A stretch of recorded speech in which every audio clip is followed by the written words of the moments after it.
Hey there, everyone out there in YouTube land and Facebook land. This is Dawn DelVecchio coming to you live from Sedona on the new moon eclipse in July of 2019. So I wanted to do a quick video today to just talk about the energies and how you could make the most of this time period, this little window of time. So if you like what I'm saying, please share, please like, please add a comment below, please subscribe if you're watching this on YouTube. So what we have today is a new moon eclipse. So the sun and the moon are next to each other in the heavens.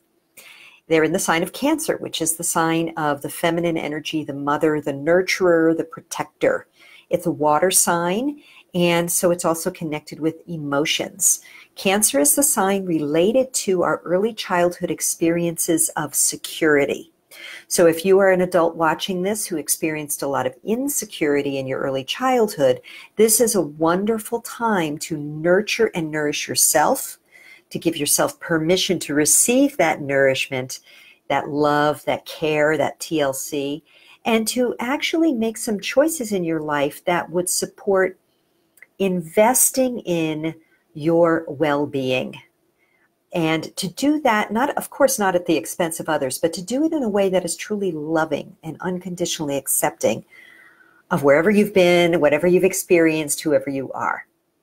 That's the best use of this Cancerian energy.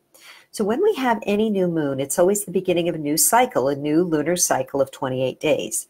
When we have an eclipse new moon, this is the beginning of a longer new cycle, a cycle that could impact us for as much as 9 years.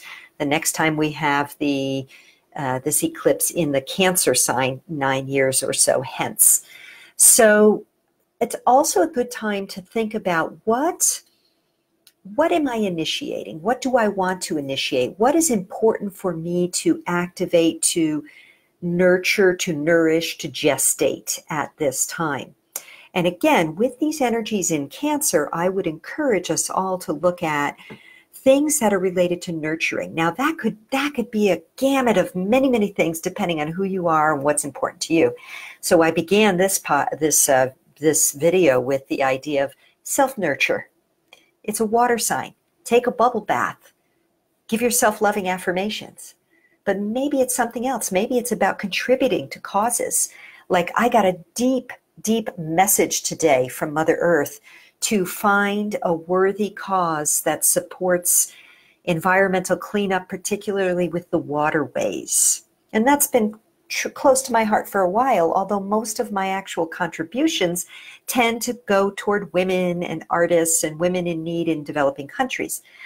I mean, there's so much need everywhere, right?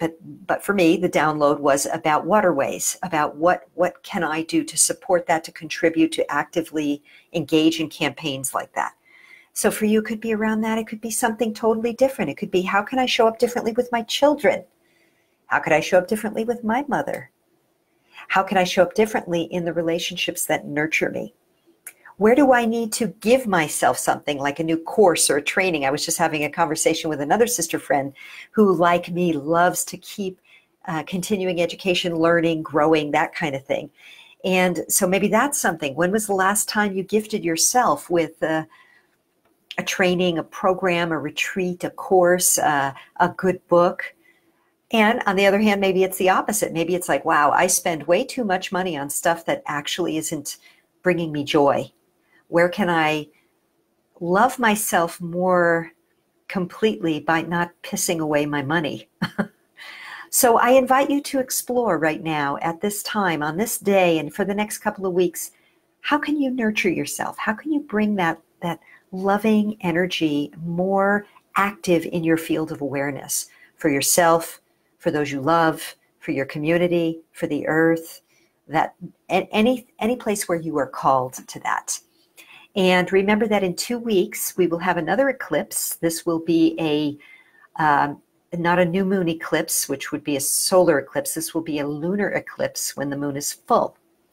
So at that time, we will be looking at some different energies, but it's a little bit like the close of the window.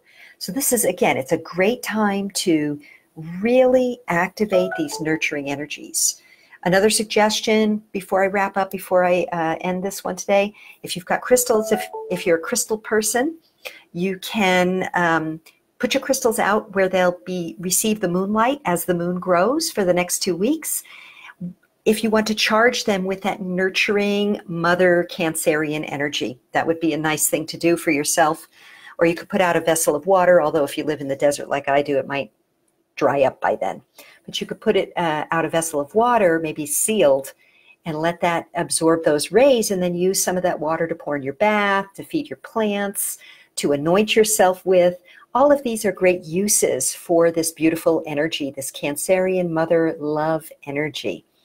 So with that, I wish you all a beautiful new moon, the new eclipse moon, and bright blessings until soon. And hi to everyone who's joined me here, sending you love. Again, if you found value in this, please share it. Please leave a comment and or like, thumbs up, some hearts. That'd be great. I really always appreciate those. So thanks a lot. Sending love your way wherever you are in the world. Mwah. Bye for now.